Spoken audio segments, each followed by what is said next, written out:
Greetings, welcome to The Dividing Line. My name is James White. Today we are going to be going in depth into a discussion of the history of the New Testament. I hope you are ready for that. I want this particular program to be a resource that we can utilize, direct people to. And so I will avoid any of the discussions of current weather conditions or other things going on so that it can have a more useful long-term life in that way. When we talk about differences between Bibles, when we talk about what are known as textual variants, which come about due to the fact that all works of antiquity, up until the invention of the printing press in the West, were transmitted by handwriting, leaving out things chiseled in rocks or on metal. There were some metal plate experiments and transmission of things. The vast majority of written literature from the ancient world through the medieval period is written upon forms of paper or parchment, either made from plants or from animal skins. And they are done with the human hand and with the human eye and the human mind. If you want perfection of transmission of anything, you have to wait till 1949 and the invention of the photocopier, though I can assure you, being the old guy that I am, photocopiers in the ancient days were not all that great either. But it should be exact if it's actually working right. The old Gestetner stuff and things like that, they were different. But anyway, so any work of antiquity, any work somewhat contemporaneous with the New Testament, and obviously anything preceding that, has to come down to us in a written form, and in the vast majority of instances, that means we are reading manuscripts that were copied from preceding manuscripts, because paper, parchment, has to have particular conditions to be able to exist for long periods of time. Anyone who, for example, in my library, I have books that I purchased. For example, if I look at the Mormon books that I purchased back when I first started studying Mormonism, their page edges are yellowed, in Arizona, dusty, but very different than what you would buy at the bookstore today, because especially in these days, we use very low quality paper, which has a very high content of acids and things like that cause the degradation of the paper over time. And so if that's true today, then it certainly was true in the past as well. And so we are looking at written documents that have been passed down to us through handwriting. And when human beings write things, they make mistakes. They make spelling errors. Their eyes skip from one line to another, sometimes forward, sometimes back.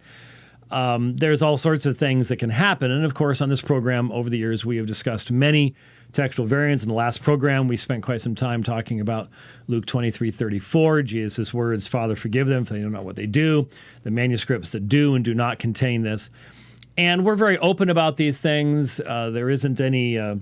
There are some Christians that wish we wouldn't talk about such things, but the reality is this is how God gave us his word. If it's true, it will remain true no matter how it is examined, as long as it is examined truthfully. Now, when you talk about textual variants, the two largest textual variants, largest as in the amount of data, the amount of words, the amount of letters that are contained, are two 12-verse blocks. And that is the long writing of Mark 16:9 through 20, and what's called the Pericope Adulterae, the Latin for the story of the woman taken in adultery, the adulterous woman story, in John 7:53 through 8:11. And those are well known.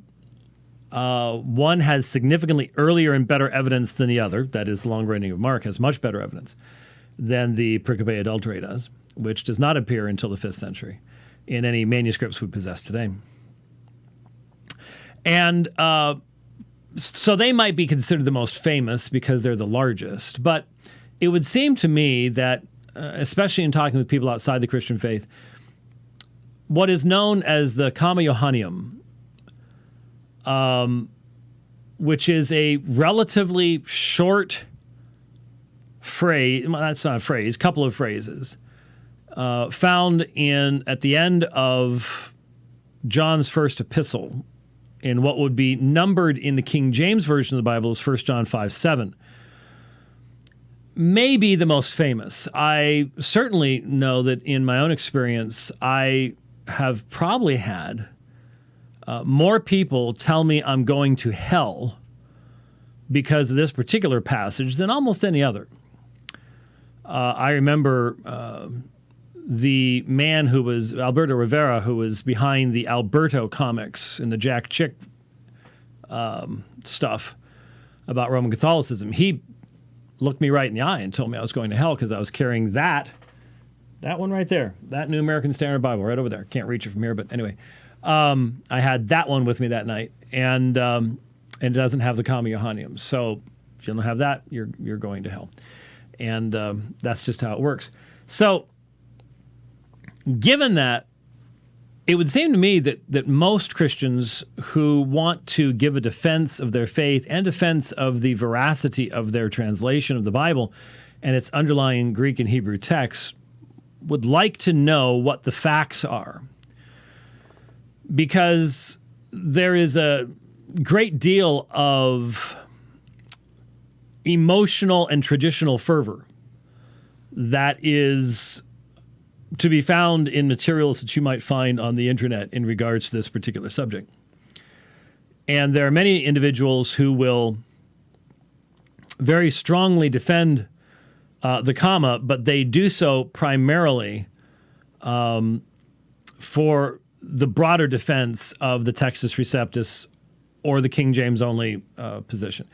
You will not find those promoting the majority text or even the Byzantine text defending the Comma Johanneum. This is important to understand, and I will lay out the reasons for this. So what are we looking at? Well, we are looking at when you look at your Bible, if you have a modern translation that is not the King James or the New King James, then you have just a fragment of a verse in 1 John 5:7, and it's about the three witnesses. And who are the three witnesses? Well, the Spirit and the water and the blood. The Spirit and the water and the blood. And these are the ones who are testifying. But if you have a King James or New King James, then you would have these are the ones witnessing in heaven, the Father, the Word, and the Holy Spirit.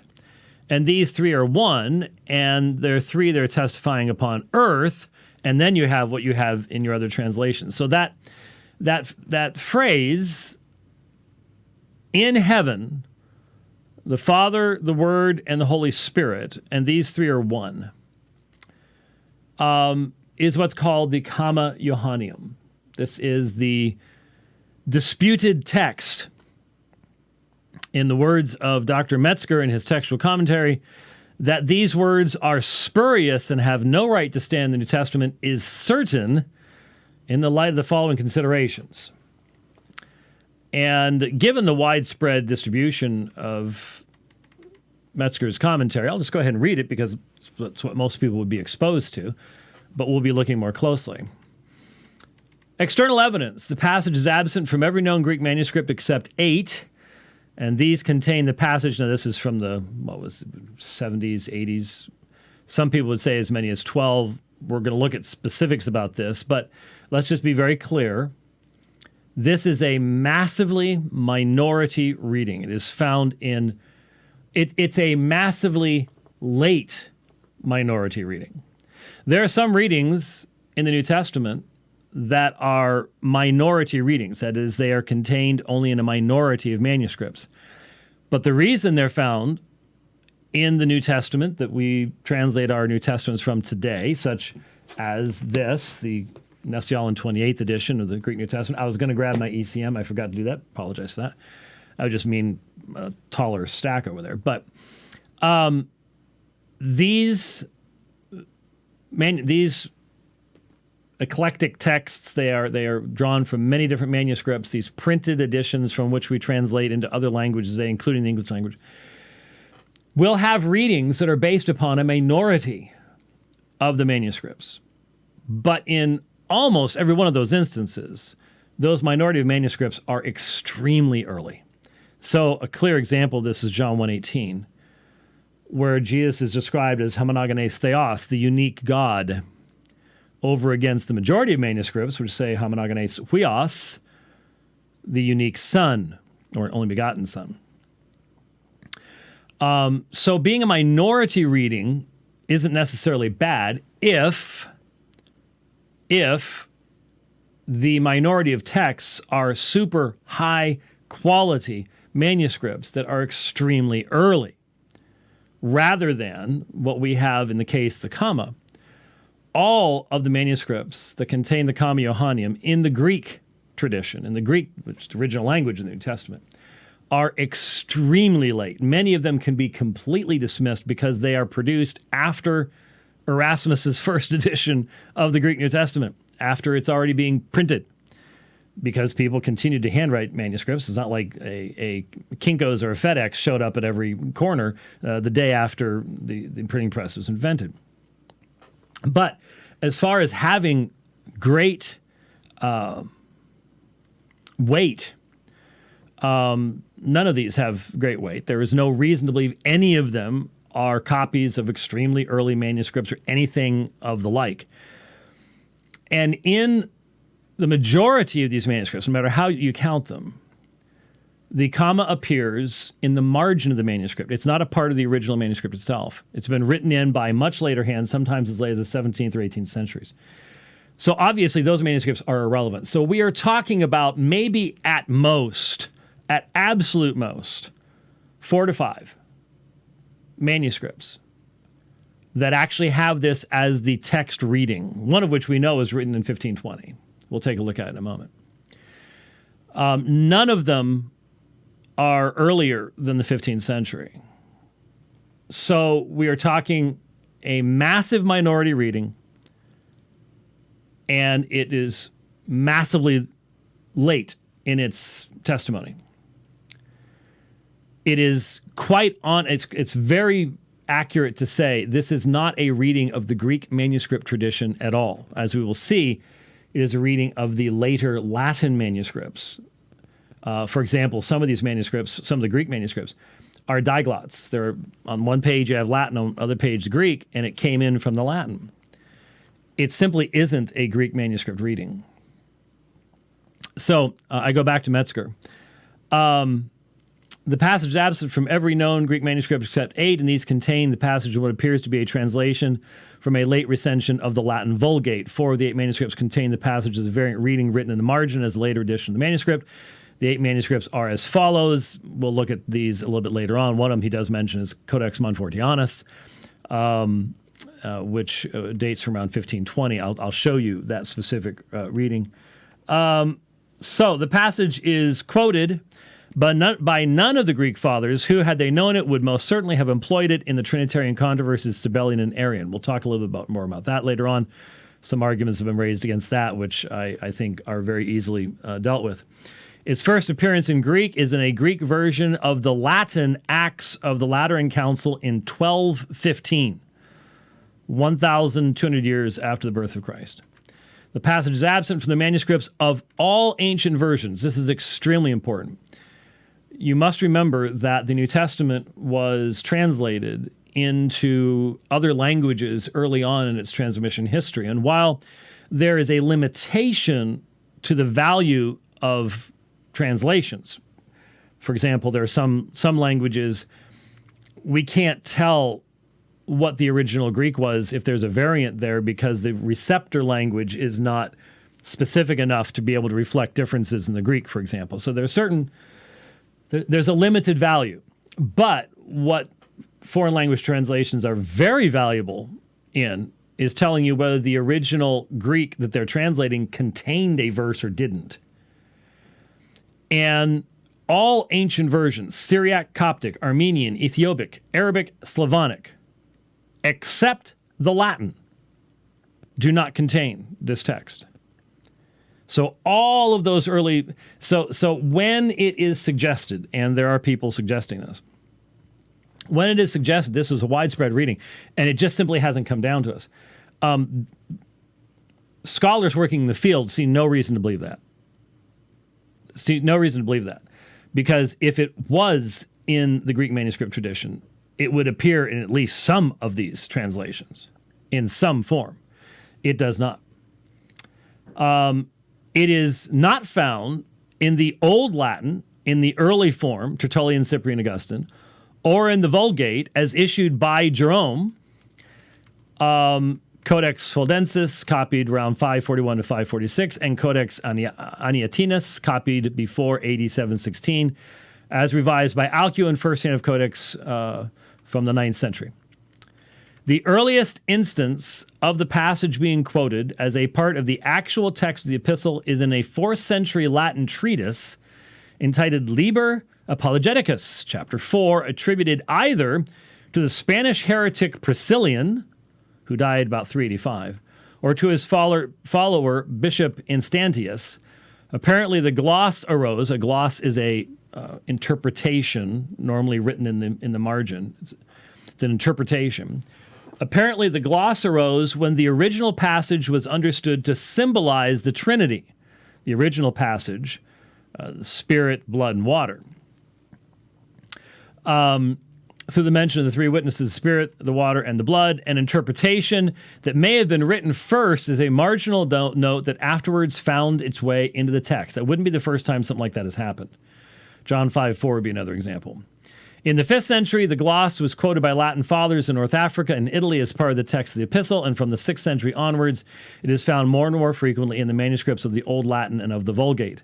In these various witnesses, the wording of the passage differs in several particulars. That is quite true. There are a number of variants. Between these, that's always a telltale sign of a later addition moving into the text. Then, so under internal probabilities, as regards transcriptional probability, if the passage were original, no good reason can be found to account for its omission, either accidentally or intentionally, by copyists of hundreds of Greek manuscripts and by translators of the ancient versions. We will see that in seeking to overthrow this argument, the defenders of the Comma Johanneum are actually, and they don't do this intentionally. Well, okay, the majority do not do it intentionally. But they actually end up embracing the same viewpoint as the most radical critics of the New Testament text as to what scribes were attempting to do and what they were willing to do. They will really literally go so far as to say, well, this is just the Arians deleting stuff from the New Testament. Wow, they were really successful in doing so, weren't they? I mean, totally successful. I mean, successful on the level that Dan Brown would never even think of. That's what's necessary for their theories to work. They don't realize that. They don't realize that they are utterly undercutting the reliability of the text in the New Testament with their arguments. Their traditions blind them to this. We're trying to point that out to them. Frequently, they respond with pure emotion when that's pointed out to them. But you do what you can. As regards intrinsic probability, the passage makes an awkward break in the sense for the story of how the spurious, and what he's saying there is, it is interesting to interpret what spirit, water, and blood means. But what it's not talking about specifically here is all of a sudden jumping into the doctrine of the Trinity. So while some people argue, well, it flows better, but the topic's changed. The same thing with the insertion of the pericope adulterae in John chapter 8. And so that is the commentary provided by Metzger, which has been widely read for the vast majority of pastors and things like that. That's about as far as they want to get into it, and that's going to be the extent of it. We're going to go a little bit more deeply into this because it is very important, I think. And though, again, I don't want to date this, we're doing a debate in a little over a week from now where this is one of the texts that has been presented by the man I'll be debating as evidence that the entirety of the Bible is unreliable. So it is an important thing to examine. So how do you know that we continue to possess what John wrote to us in his first epistle? Well, most Christians live and die without ever having knowledge of how many manuscripts do or do not contain 1 John. You've probably heard that we have almost 5,800 Greek portions of the New Testament. Very frequently, people are confused by that, and they think that what that means is we have 5,800 manuscripts of Matthew through Revelation. That's not true. Many of those manuscripts, for example, are the earlier they are, the more partial they are, because the older they are. So all the papyri are partial. The papyri are the early manuscripts. The earliest fragments we have in the New Testament are all written upon papyri. Vast majority of them were discovered time period in 1930s, 1960s, which we're still cataloging new papyri. Just had a couple new papyri added to the list within the past year. But the vast majority were found during that particular time period. Not found in the sense of dug up, but just happened to be located in libraries, mainly from the British having stolen them from other places in the world and dragged them back to England during the colonial period. The papyri are extremely important and have shed a tremendous amount of light on the history of the New Testament text, and especially when they are able to help us to look at the earliest major unsealed texts, Sinaiticus, Vaticanus, Washingtonianus, manuscripts, Alexandrinus, like these. They're extremely, extremely important. And so we've talked on this program many times before about when you have P75, Papyrus 75, a Gospels manuscript that lines up with Codex Vaticanus. They're both related somewhere upline to one another in their genealogy. When they both have the same reading, that's a reading that goes back very, very close to the origination of those gospel writings within 30 to 60 years. And there's no other work of antiquity that can even come close to this. All of this should, for a Christian, thrill our souls.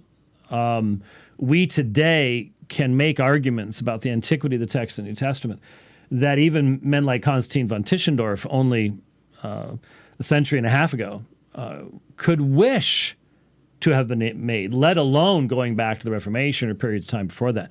So at the very time when we have the greatest attacks upon the New Testament, we also have the greatest amount of information to us.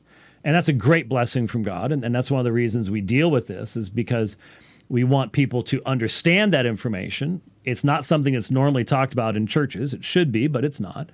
And sadly, there are brothers and sisters in the Lord that, for various reasons, want us to avoid these things and to hold to traditional perspectives that are really indefensible, apologetically speaking. So we want to deal with those things as well.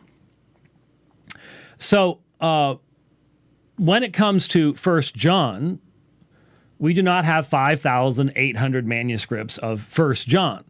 Obviously, the Gospels are the books we have the most of, then the Pauline epistles, and then the numbers go down from there. But we have somewhere in the neighborhood of 500 grand total.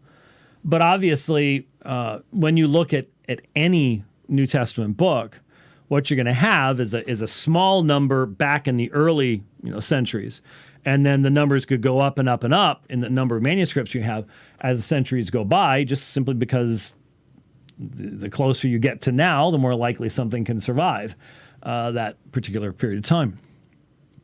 The Gospels were more popular, they were more widely distributed, and so you have a larger number of them.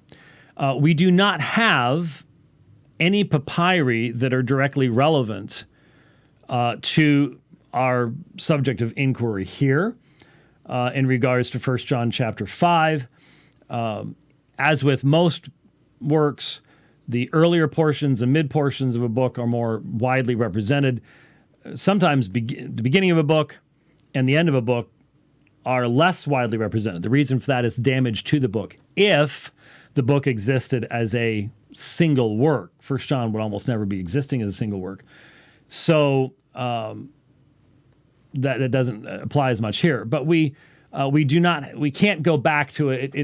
In this situation, we can't go back to what we can in the Gospels and be looking at P66 or P75 or P45 and looking at very early manuscripts, papyri manuscripts of these texts.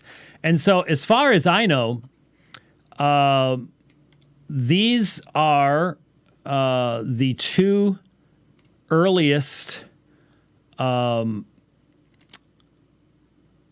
manuscripts that we have of this particular text. And so this would be the relevant portion from Codex Sinaiticus, containing, you can see here, and even if you can't read Greek, you can see this. What are we talking about? We're talking about the testimony. What is that term in Greek? Is martyr. And you can actually see right here, martyr. You can see the word martyr right there. Martyrun right here, the one testifying. And here's what's called a nomina sacra. That's a pi and a nun. So pneuma, the spirit. That line over top is indicating this is the abbreviation for the word the spirit.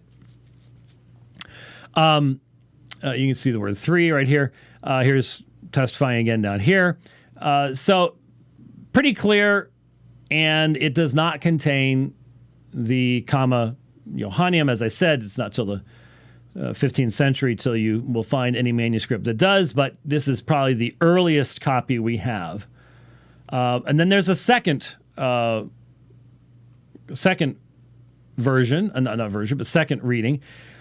And this is Codex Vaticanus. Now, Vaticanus is normally very clear and very easy to see and to read and stuff like that. This, unfortunately, isn't. This particular sheet, and this happens, I don't know if it was because a monk spilled his early morning coffee hundreds of years ago or just what it is, but this is not nearly as easy to see. But here you can see martyr right here, 3, and martyr. And should note that up here, and I cut it off too tight on the screen grab, sorry about that, but you'll see 2 dots. There's actually 3 dots. And 3 dots in the margin normally refers to a variant. Problem is we don't know when that was added. We don't know when that was put there. Why? Well, you can sort of see it with this, but one of the major problems with Codex Vaticanus is that at some point in its history, fairly recent history, at least after the second half of its life, let's put it that way, someone, maybe the ink that had originally been used was not as dark or not as long lasting, but you can sort of see this for yourself if you look at it. Some lines get a little thicker, and that's because somebody went back through and retraced with new ink the entirety of this manuscript. That must, and given this is the Old New Testament, can you imagine taking a printed Bible and retracing every letter in it? That, I'm sort of thinking this was penance for some monk that had done something, got himself into trouble personally, but can't prove that. Anyway, so the point is, especially when it comes to things like the dots and things like that, we don't know when those were put there. Whether that was there originally, there's really no reason to believe that, though some people would suggest it. In all probability, that's a fairly modern addition. But these, we don't know which came first. We don't know whether it was Sinaiticus or Vaticanus that was copied first. They're both probably from around 350. They could be as early as 330. We just don't know. There's no date on it. They could be some of the ones that were copied with imperial monies that Eusebius tells us about after the Council of Nicaea, where Constantine gave money to the church to copy Bibles. He didn't tell them what to copy, but because the Roman Empire only 12 years earlier had been burning and destroying scriptures, he gave money to the church to copy those scriptures. They could be from that. They could be from a couple of decades later. But this is probably the earliest manuscript evidence we have for that particular text. And it reads as the modern eclectic text. That is, it does not contain the Comma Johanneum. So what we have is a reading that first begins to appear in Latin manuscripts of the 7th and 8th centuries primarily.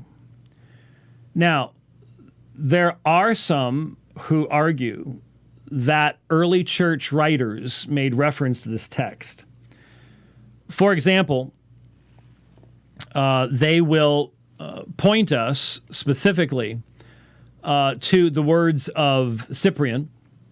And Cyprian is the great martyr bishop of Carthage.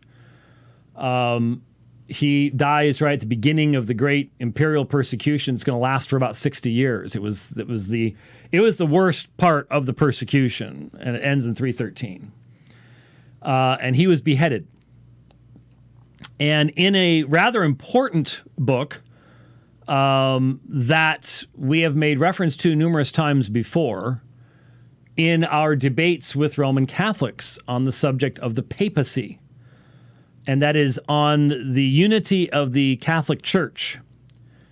And there seems to have been more than one version of this book put out, probably by Cyprian, and probably because of his encounters with a rather imperious Roman bishop by the name of Stephen, but we don't have time to get into that today. He says these words, the Lord says, you don't need to put this up, I and the Father are one. And again, it is written of the Father and of the Son and of the Holy Spirit, and these three are one. Now, what we have with all of the texts that defenders of the comma have pointed to is at best an allusion, not I-L-L-A-L-L, allusion to something, alluding to it. It is not a quotation. It is not a citation. And you would think that, especially on something this important, that if the comma existed in the manuscripts of the Greek New Testament in the primitive days, that this would be a well-known text and it would be quoted repeatedly by many people. For example, the first heresy that had to be dealt with in the church in regards to Christ was not Arianism. It was not the denial of the deity of Christ that you deal with at the Council of Nicaea. No. 100 years before that, you're dealing with Sabellianism, modalism, patripassianism, dynamic monarchianism. You're dealing with people who are denying the distinction of the persons and are basically saying that there is one God who acts like the Father or acts like the Son or acts like the Holy Spirit. The modern version of this is the United Pentecostal Church International, though they have their own spin to it, which isn't necessarily identical to what you have in some of the early church situations. But especially the church in the East had to deal a lot with that particular problem. And in fact, some of the problems at the Council of Nicaea was that Eastern Christians were very uncomfortable with some of like the very term homoousios, of one substance. They're like, the patripassionists, the Sabellians, they'll think we're saying what we've said was wrong. They'll think that we're agreeing with them now. That was one of the problems, was how to affirm the full deity of the Son without at the same time giving unnecessary ammunition to the heretics over on the other side who are saying, oh, yeah, he's God. In fact, there's only one person who's God, and Jesus is the Father, and so on and so forth. So when you keep that in mind, then you realize that this text in the 2nd century, if it had been available to the Patripassionists, to the Sabellians, everything would have talked about it because they would have been using it constantly. See? Father, Son, and Holy Spirit, they're one. They're one. They're one. And there would have had to have been constant explanations of what the nature of that oneness was. Just as we have to have constant conversations of the text in John 14. If you've seen me, you've seen the Father. I and the Father were one. John chapter 10. What is, well, Kai Esmen, we are one, plural. It's not saying we are one person. We have to talk about that all the time. Not a word. Not a, and people will say, well, this is all arguments of silence. Well, remember, if you're going to assert that this is an original part of the New Testament that was lost from its original language component, the Greek manuscript tradition, and had to be restored from a later version of one foreign language translation, not all the other translations. It would be one thing if it was gone from the Greek, but it's found in all the early translations. No, it's not found in any of the early translations. It's only found in the later versions of the Latin manuscripts. If you're going to argue that, then the weight is upon your shoulders to establish its originality. And since you have no evidence of in the early period, then this isn't an argument from silence. This is a confirmation of what the manuscript tradition actually says. The manuscript tradition says it wasn't there, and the patristic sources say it wasn't there. Because if it had been there, then it would have been in this conversation, that conversation. But they say, oh, but there are allusions to it. Well, any discussion of the Trinity as a whole is going to have the language of 3 and 1. Any discussion of the Trinity is going to have Father, Son, Spirit, and 1. So without specificity saying, as John said in his first epistle, quotation, then none of these can be demonstrated as having any meaningful validity at all. And it's interesting. I will try to blow this up so that it's visible. One of the nice things about the UBS 5th edition, and I hope someday I'll have something called the ECM in accordance when it's finally available,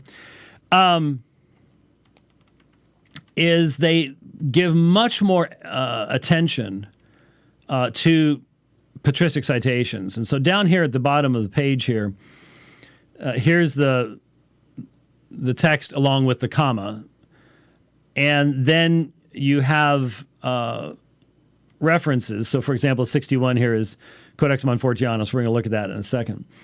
And the variants and stuff. And then once you get past those small number of manuscripts and giving the Latin here, you have some names. You have Cyprian, Pseudo-Cyprian, Priscillian, Speculum, Varamatum, Pseudo-Vigilius, and Fulgentius. But you will notice that Cyprian is listed but has parentheses around him. That is the editor's way of saying, maybe, maybe not. It is certainly not certain that he did this. And so you only end up with non-parenthesed names when you get to the period of time where it's very clear that this had now become a part of some of the Latin manuscripts. Around the time of Fulgentius, you get into that time period later on. But when we talk about Augustine or Tertullian or Cyprian, Jerome, for example, some of the defenders will say, well, there was this introduction to some of the letters in Jerome that makes mention of it, except the text doesn't have it. So the vast majority, again, of people who don't have an axe to grind on this subject recognize that that introduction was added at a later period of time, that it's far more likely that the introduction is added at a later period of time by somebody else than it was that the text itself was changed. One of the things you got to keep in mind is that the defenders of the comma are more than willing to say that there has been massive editing of the text of the New Testament at this point by heretics, and they were successful. They were successful. So if we've caught the heretics only by the use of one translation in later versions, how many places have we missed?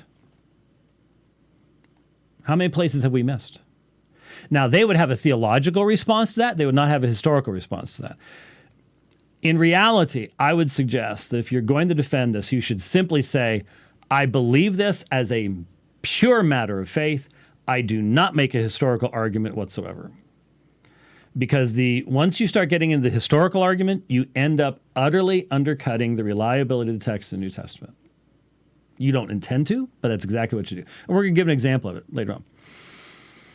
So, during the Arian controversy, this would have been a key text. Doesn't come up. Sabellianism, key text, doesn't come up. It's simply not a part of the patristic material. There are allusions to the oneness of three persons, but that doesn't mean they're quoting from 1 John 5:7. If they had wanted to quote from it, they could have very clearly if it was a part of their manuscripts traditions. They didn't.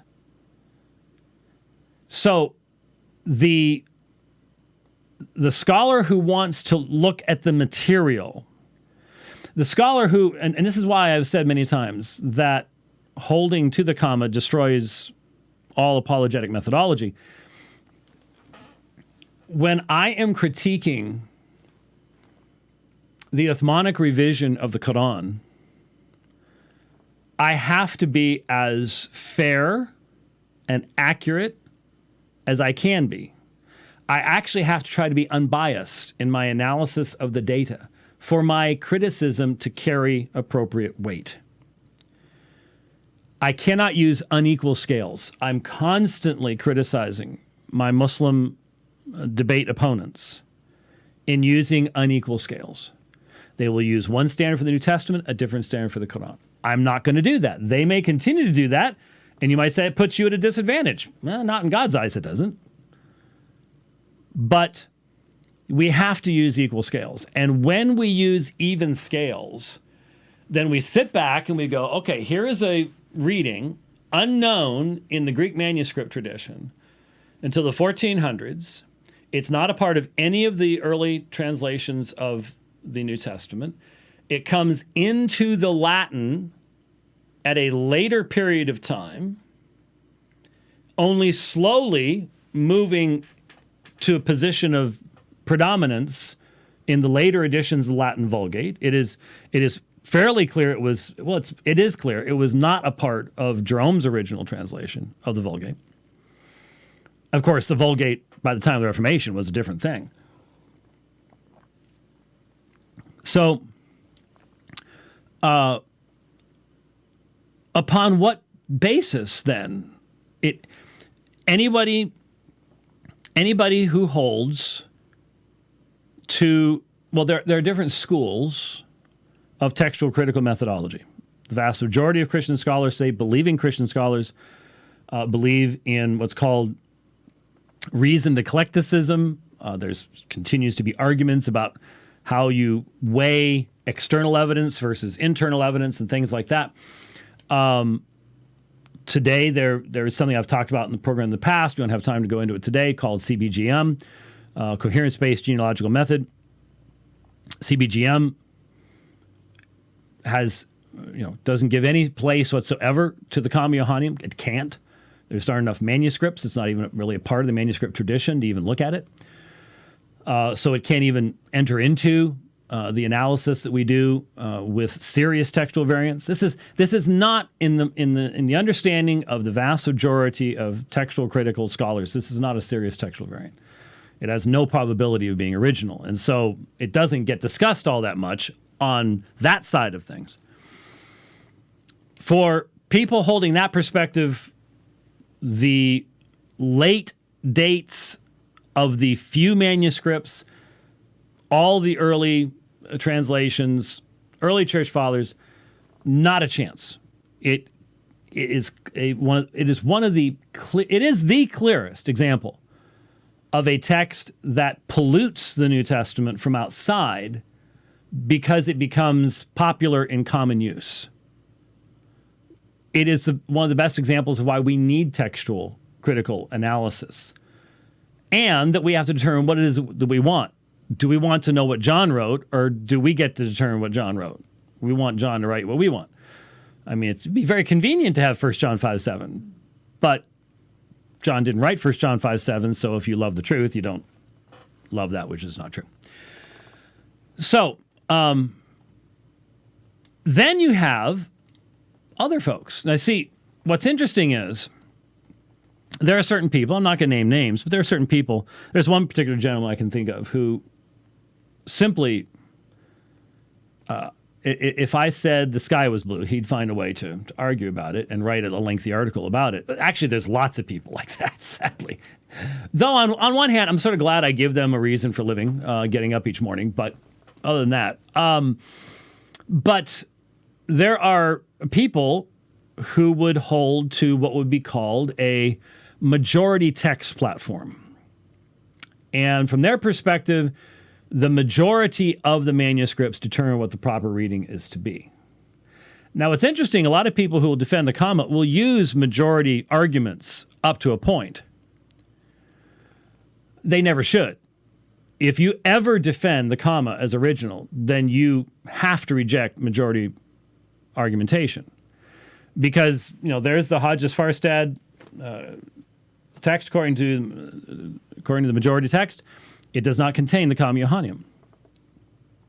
Anyone who holds to majority text theory, anyone who holds to the idea that the scribes purified the text over time, and I'm thinking of one person locally here who recently said that's exactly what the scribes did, and we'll be looking at a video he did defending the comma. It's incoherent. It's a complete contradiction.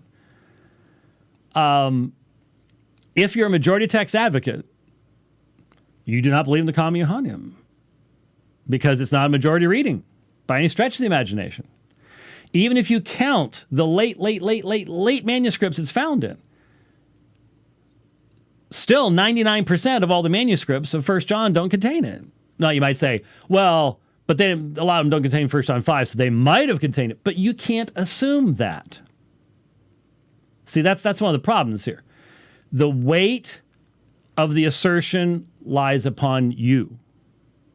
You cannot assume they were a part of manuscripts that do not contain 1 John 5 because you have no evidence of it. You have no foreign language translations of it. You don't have any basis for asserting that. You're making an assertion that has no evidence behind it whatsoever. So it's not majority text reading. And those people who hold to the Byzantine priority position, like the Robinson-Pierpont text, doesn't have the Comma Johanneum. It's not a Byzantine reading either. The Byzantine manuscript tradition does not contain the Comma Johanneum. So the only people who have it are Textus Receptus only advocates or King James onlyists. And then when you transfer King James onlyism off into whatever language that you want to send it off into. These are the only people who are going to be defending the Comma Johanneum. Now, this is a point of tremendous inconsistency that I need to communicate to you. If you hear anyone utilizing arguments about the antiquity of the Byzantine text or the idea, like I just said, of scribes correcting things over time that gives us the Byzantine text, if the Pickering model of using numbers to say, well, the earliest readings are going to become the predominant readings over time, et cetera, et cetera. Anybody using that kind of argumentation who defends the comma is defending the comma at the cost of everything they said before. They are contradicting themselves. It's an incoherent argument.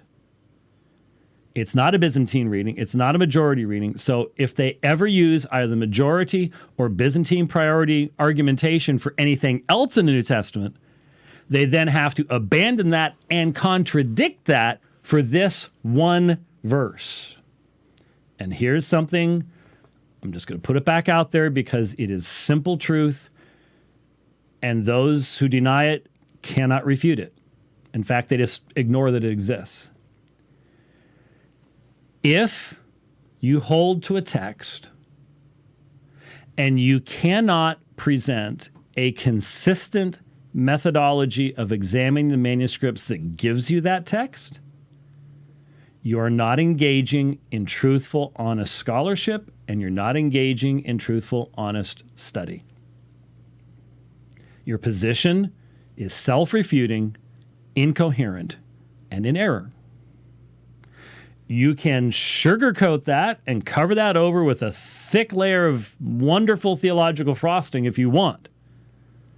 But it will not change the fact that if you hold to a position where you have to use one set of arguments for this verse and then a completely opposite set of arguments that refute these arguments for this verse, to hold your text together, you are a traditionalist and you're only playing with history. Please stop doing that.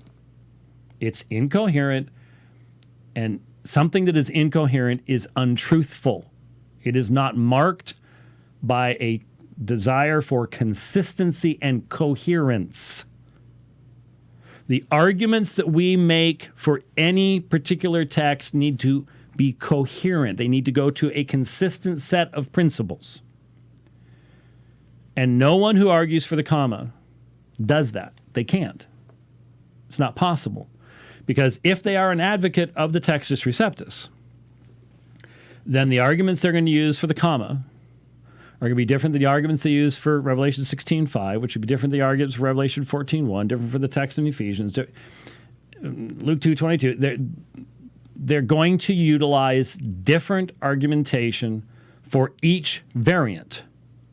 Not because the context requires it, but because there is no coherence in their methodology.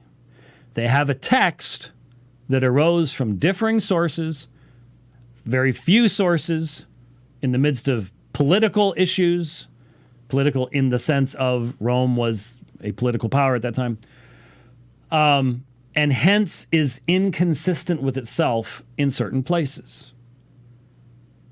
And so the people who are Byzantine priority people, the people who are majority people, they'll sit back, any honest one will sit back, and they'll say two things. They'll say the Textus Receptus needs revision, and the Comma Johanneum is not original.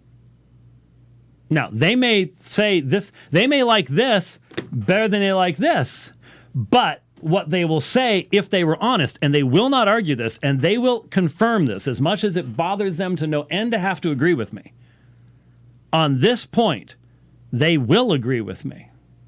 The Textus Receptus contains errors and must be revised, and the Comma Johanneum is not original. That's what they'll say. Like I said, it just may give them hives to have to agree with me about something, but they will say it if they have the convictions to do so. So there's the information. Let me show you. Let me show you one of the. Here's some of the information concerning. Oops, didn't need to do that. Let's just do this right here. So, for example, here are some of these later manuscripts where you have the Comma Johanneum in the actual text. So you've got Codex Ottobonianus from the 14th, 15th century. However, notice it is a Greek-Latin diglot. The Greek has been taken from the Latin text, and we know that the comma arose from the Latin. Skip Codex Montfortianus for a moment. You have 918, 110 Codex Ravianus, and 2318. Notice the dates, 16th, 16th, and 18th century. So Codex Ravianus is written after you have the printed editions of the Greek New Testament, where this is already being fought about to begin with. But number 61, Codex Montfortianus. I'd like to show you what that reads. And that's a picture of me and Doug McMasters and a friend of ours.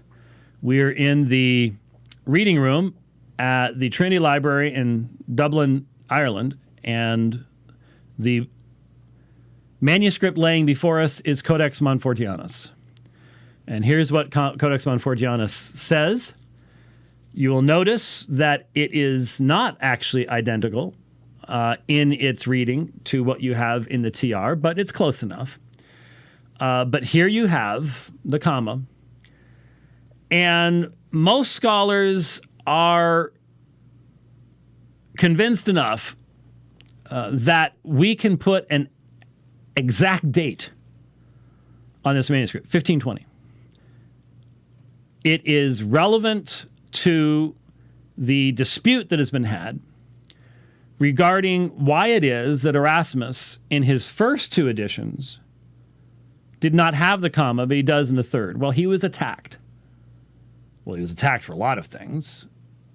He clearly initially thought he would be attacked for his messing with the Latin Vulgate text. He fully expected that. But the Greek was not his focus at all when he first did it. That's why it was done rather haphazardly initially and continued to be haphazard even after that, as we've discovered only recently as to why that was as well, especially in certain parts of the New Testament. But this manuscript, the argument that was made is that in response to his critics, Erasmus said, I've never seen a manuscript that contained this. Now, what that's turned into over time is he made a wager or a challenge. Show me a manuscript. Well, if you say I've never seen one, there is an implicit challenge. Well, show me one. But that's not exactly the same thing. But if you've got someone who's attacking you, they're going to interpret you in those ways. And so it is quite possible that this specific manuscript was produced and these words put there specific to say, well, here's one. You said you hadn't seen one before. What are you going to do now? He inserts it in the third edition, includes a long note in his annotations indicating he does not believe it's original. That may be why some people actually allege that Erasmus was non-Trinitarian. I don't think so. He was attacked for all sorts of stuff. And back then, the most effective way of attacking somebody, similar to our political situation today, but back then was to question their Trinitarian bona fides, ask a guy 40 years later by the name of Servetus how that goes.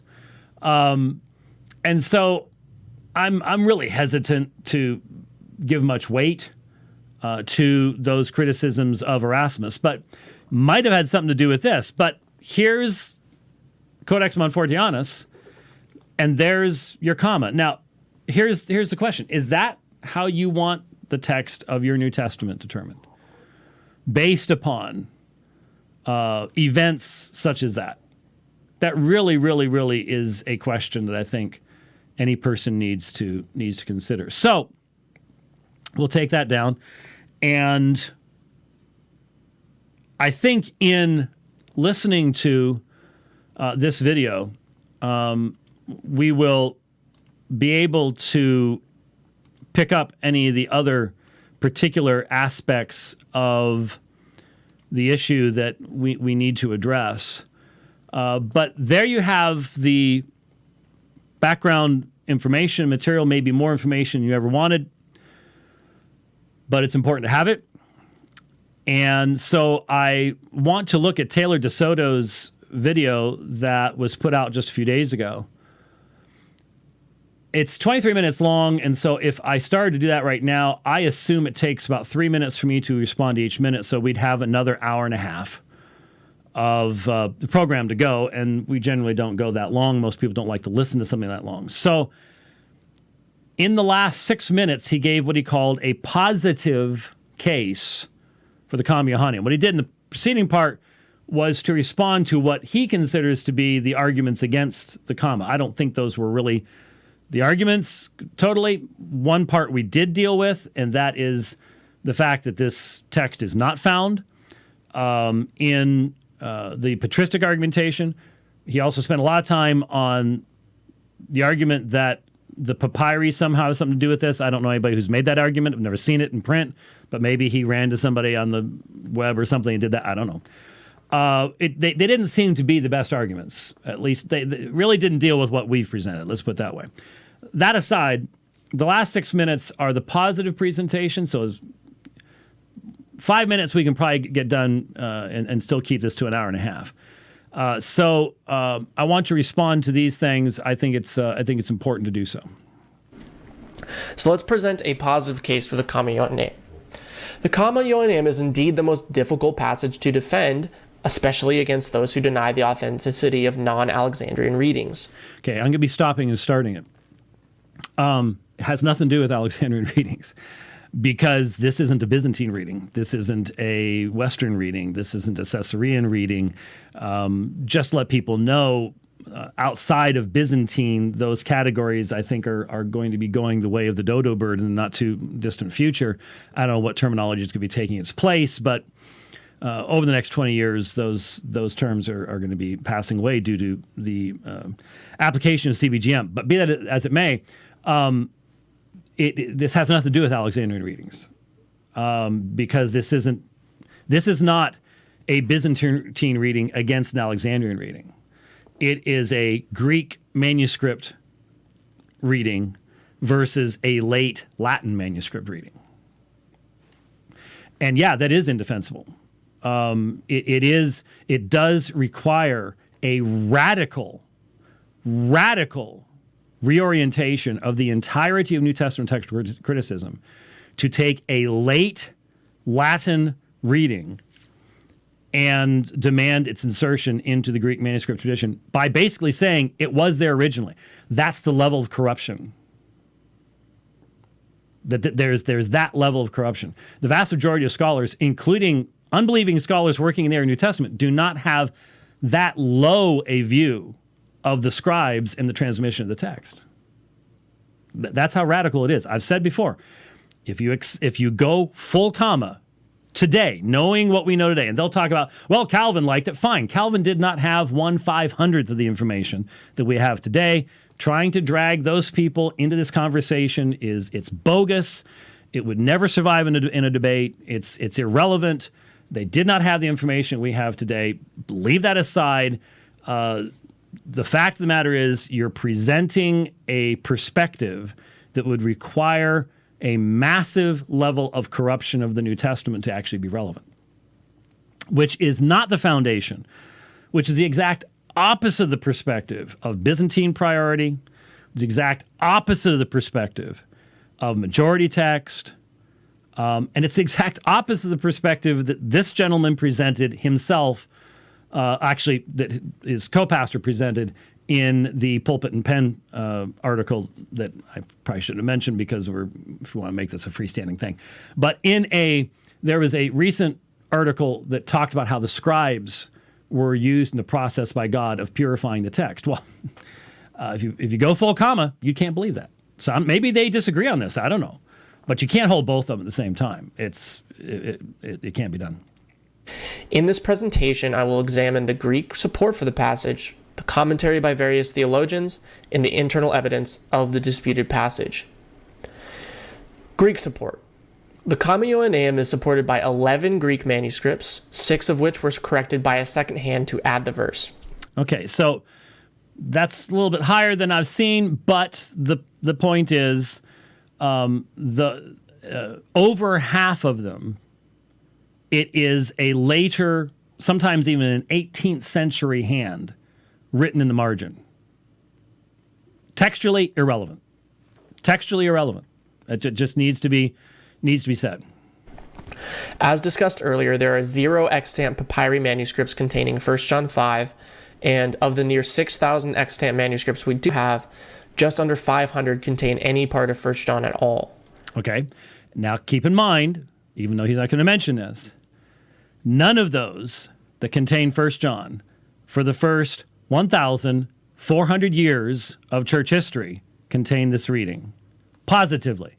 Now he's going to argue, well, they only contain primarily the first part of the book. Maybe they contained it. Again, notice the difference between doing textual criticism, where you actually have to bring forth evidence of something, and the defense of a traditional text where you can go, well, it might have been this, might have been that. We don't know. Could have been. Don't know.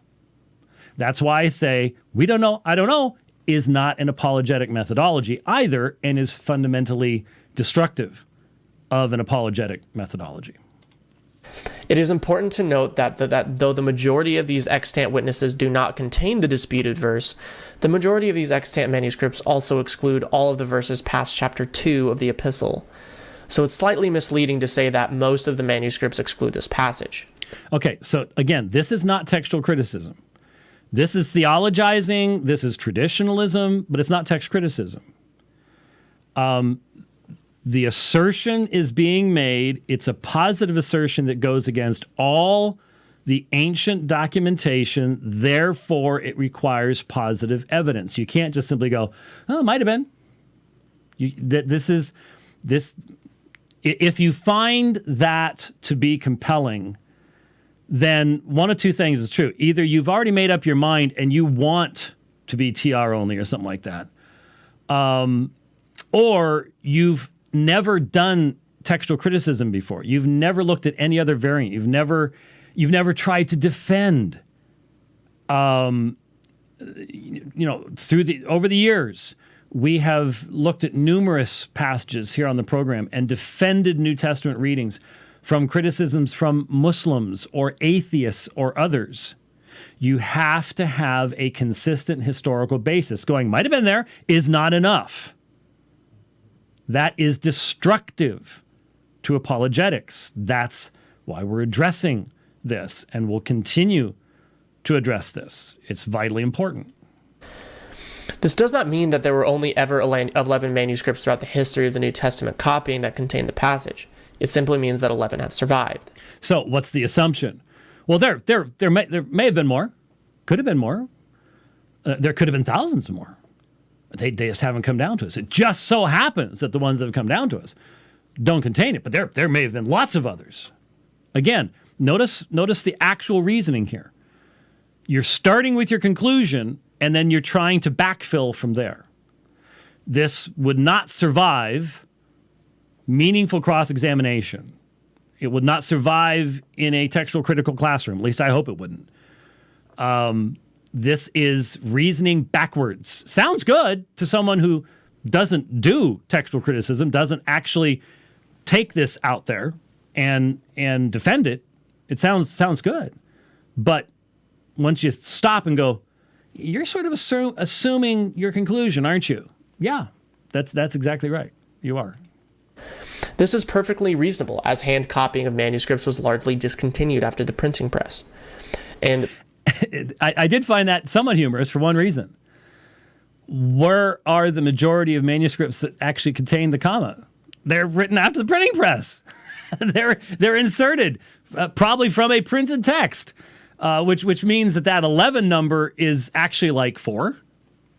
Meaningful. That those are the ones we looked at before, where it's actually a part of the text and not written in the margin and not written in a hand from 200-300 years down the road.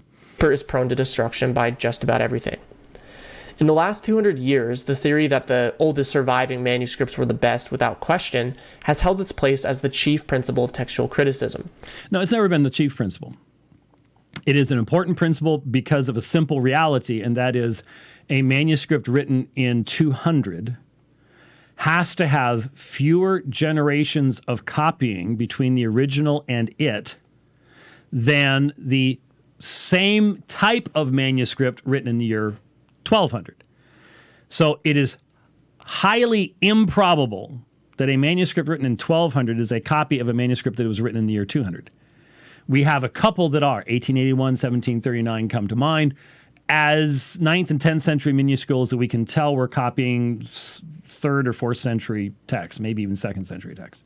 But they are the rarity, they are the exception, not the rule. So yes, it is pretty obvious to most people that a copy of the Gospel of John, such as P75, which is written around the year 200 by a very careful scribe who wrote one letter at a time, that has further evidence of the antiquity of its readings in Codex Vaticanus from a separate line that greatly enhances its value, is to be given more weight than a 12th century minuscule manuscript. Yes, that is logical. That is preeminently logical. I don't know how someone can not see that. And if you can't, then you have to ask yourselves the question, why? What's standing in your way? The restructuring of these principles has inserted doubt into the theory, and it may be wise to surrender the argument on the available data.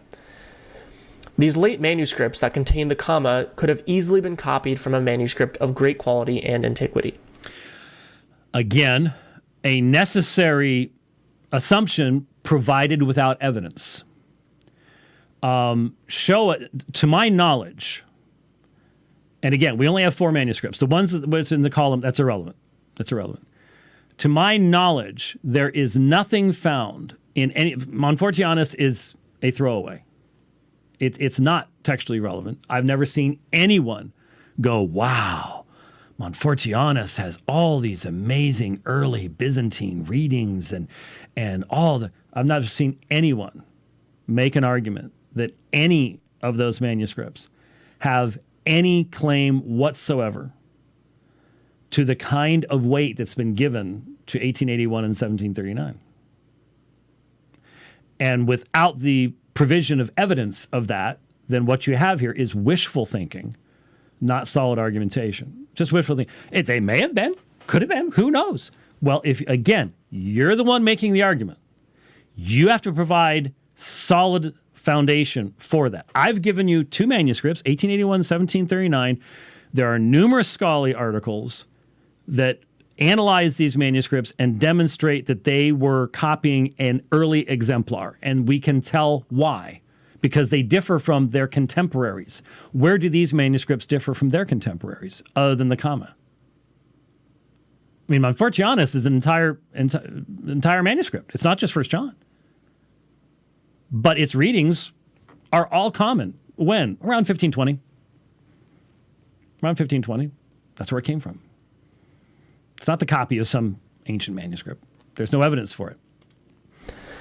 There's plenty of evidence by the way of theologians throughout the ages that testify these great number of manuscripts contain a great number of manuscripts contain this passage. Okay, now let's stop right there.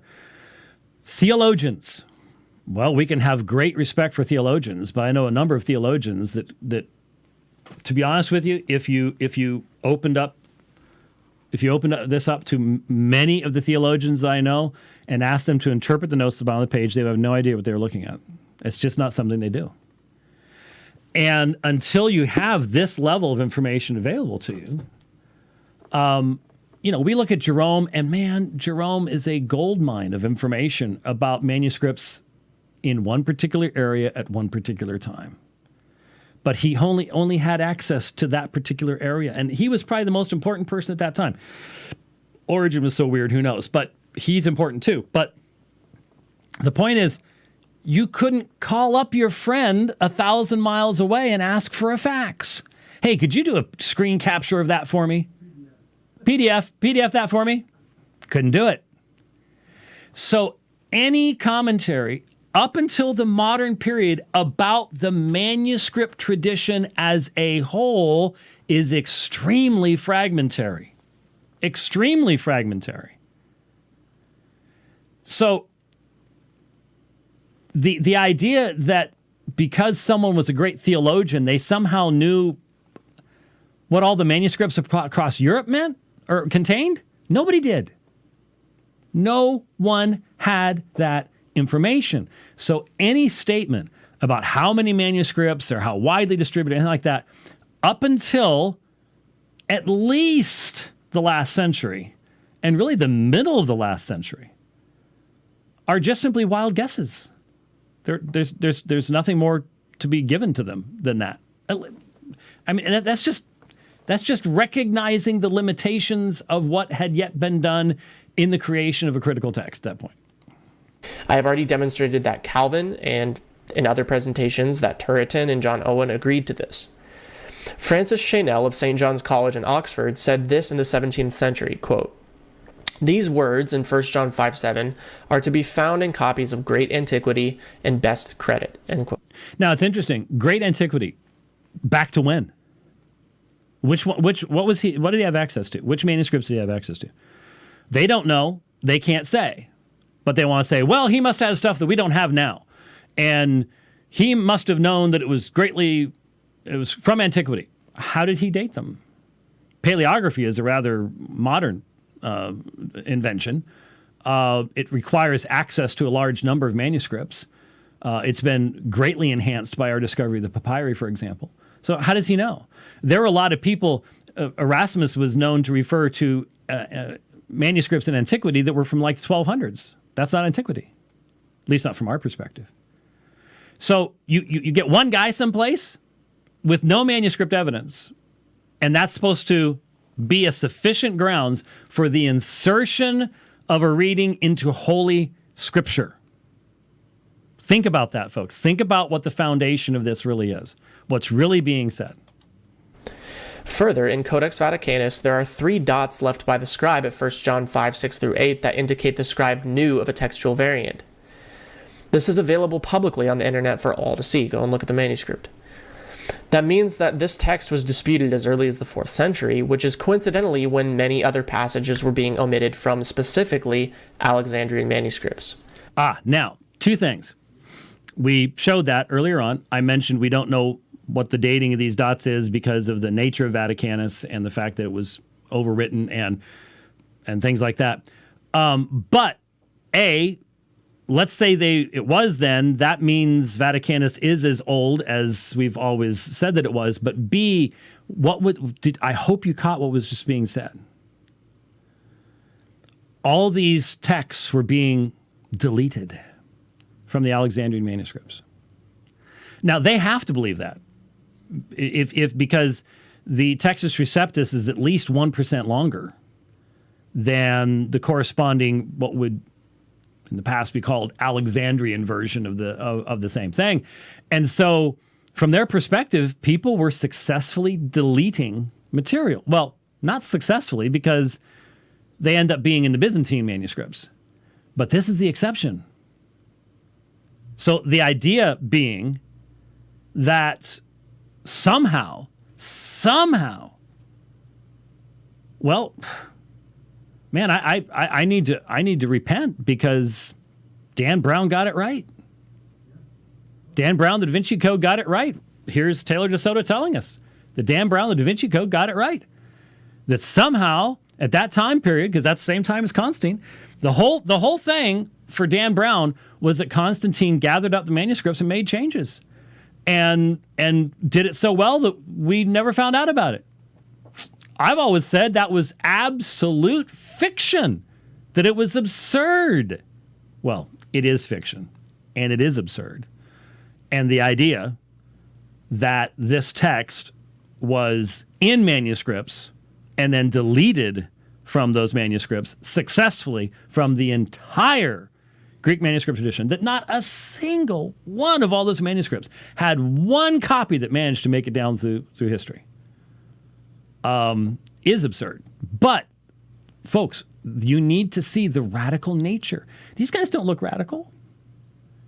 They sound as conservative as the day is long, but you need to understand that when you apply the principles outside of the Comma Johanneum that they are defending, It results in the radical deconstruction of the entire foundation of the New Testament itself. Because they don't use this argumentation anywhere else.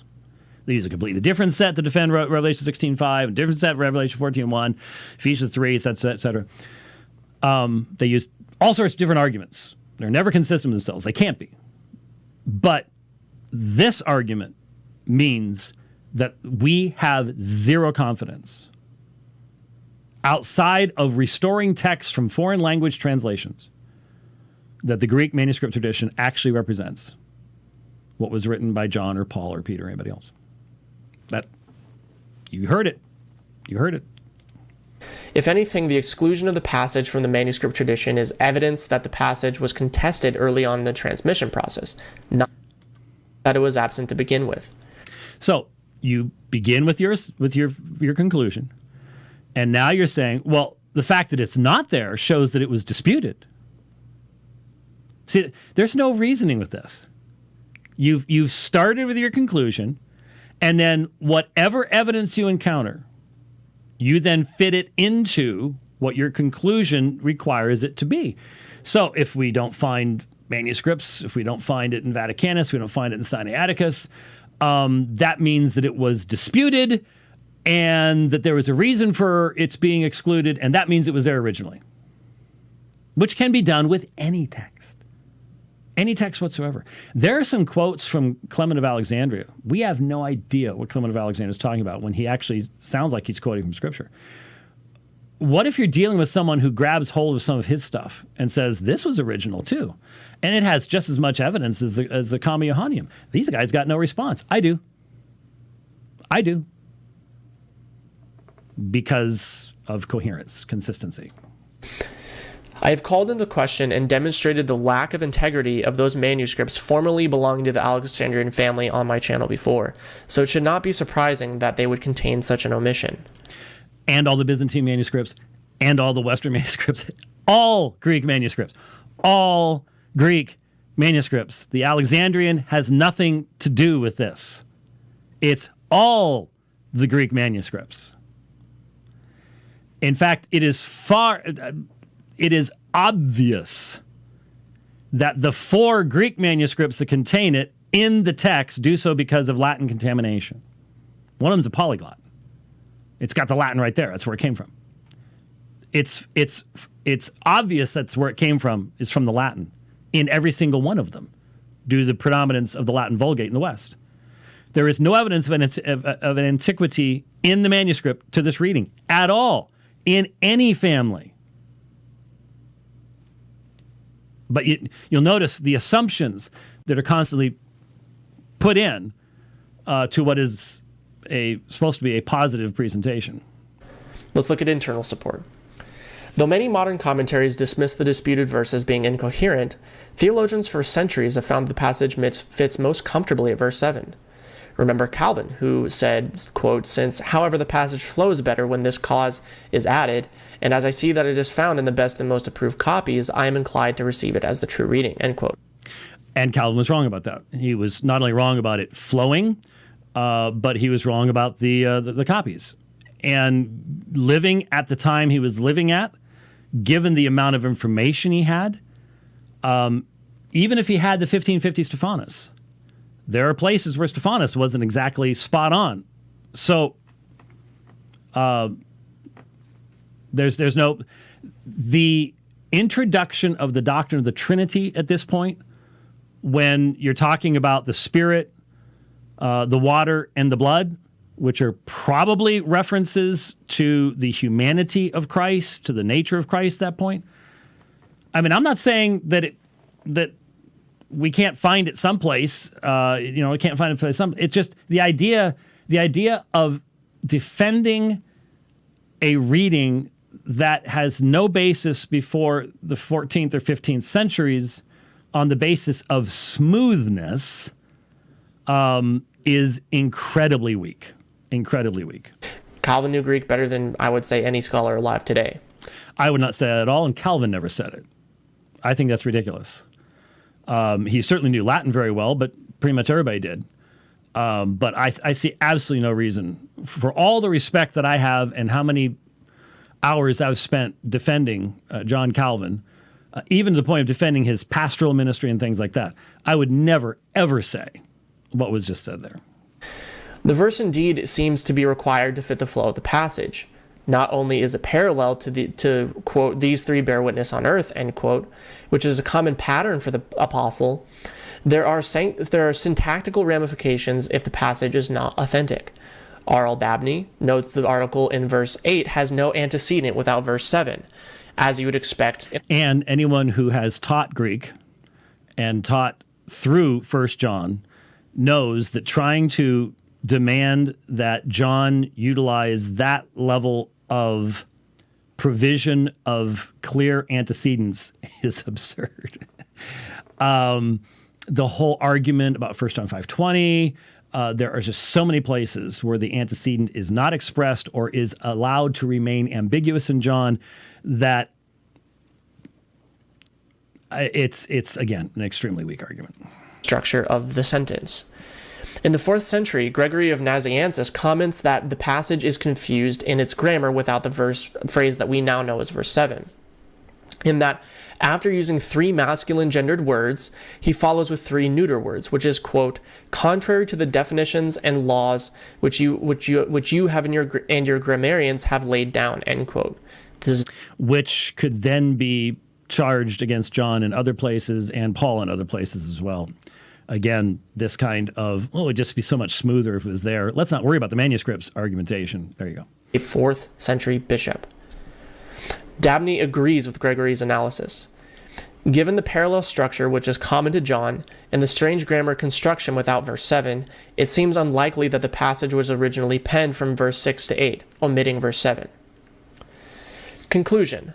The Comma Johanneum has been one of the most widely contested passages in the history of the Okay, there was the entire positive presentation. That was all of it. I played it. And what it was we're going to assume it was there and then try to get around the evidence that it wasn't. That's all it was. And if I can demonstrate that, then atheists and skeptics and Muslims can do the exact same thing. And to be honest with you, should do the exact same thing. Should do the exact same thing. So I utilized, well, let's just finish it up. Of the New Testament, alongside with the ending of Mark and the pericope adulterae. Given that many of the claims regarding the phrase can be demonstrated to be false, it should be considered way more carefully than it is currently. It is important to note that throughout the transmission of the text of the New Testament, heresies and theological controversies have indeed resulted in contest and debate over which passages truly belong in the Scripture, and in some cases, those scriptures being removed. Did you catch that? Been removed. By whom, how, when, and where? And are you seriously saying, because it's the only way to understand your position, that in this instance, they succeeded? They succeeded. I mean, that is a radical position of skepticism for the New Testament. Radical.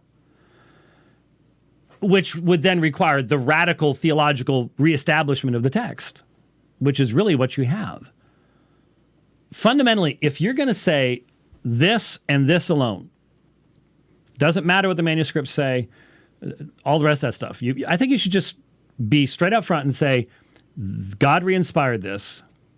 This is our standard. It was done in 1633. If you want to really use this, go with Trinitarian Bible Society. It was done, what was it, 1880s period. And that's it. And stop saying that you're making a historical argument, because you're not making a historical argument. You're saying it was corrupted, was lost, it's been found, it's been restored, and here's how. And here's how it worked out. That would be the way, I think, to go. Well, I noticed from the time that it would be a convenient point to wrap this up and keep it right where it needs to be. Hopefully this has been useful to you in navigating sometimes some confusing stuff that is to be found out there. It's also hopefully been a mechanism whereby you can understand that this field of study is vitally important. There are certain rules that are in accordance with truth. You cannot simply assume your conclusion and then try to make the facts fit it. You need to be consistent in your application of standards. That's true when it comes to this area. It's true when it comes to exegesis and theology and everything else along the lines. So hopefully this has been helpful to you. I certainly would rather have been talking about some other theological things today, but hey, all that stuff is dependent upon having a text that has not been radically corrupted. And thankfully, ours hasn't been. And this is a part of the defense of doing that. So next time, maybe we can talk about some theological things. Please, I was going to say, pray for us. We've got a lot coming up, but we'll talk about that when we get a chance to get together again. Thanks for listening to the program today. We'll see you next time. God bless.